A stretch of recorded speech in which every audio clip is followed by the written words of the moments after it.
Hi friends, good evening. ఈరోజు ఇప్పటి వరకు వర్షం పడింది కదా. వర్షం పడిన సాయంత్రం ఇక్కడ అందరూ చేపలు పడుతున్నారు. మీకు అందరికీ చూపిస్తాను, ఒకసారి చూడండి.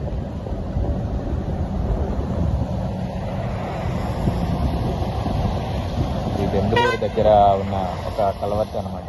ఏలూరుకి దెందులూరుకి మధ్యలో కనిపిస్తున్నటువంటి చేపలు పడుతున్నారు.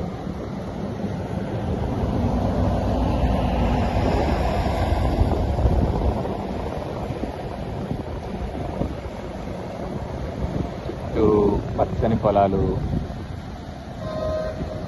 ఇదంతా వాగుల్లో నుంచి వస్తున్నటువంటి నీరు అనమాట. ఇప్పటి వరకు వర్షం పడింది కదా, ఆ వర్షపు నీరు ఇదంతా. పైన ఉండే కాలువల్లో నుంచి, చెరువుల్లో నుంచి పొంగుతున్నటువంటి నీరంతా ఇటు ఈ బ్రిడ్జ్ మీదుగా వెళ్తుంది. ఇది హైవే.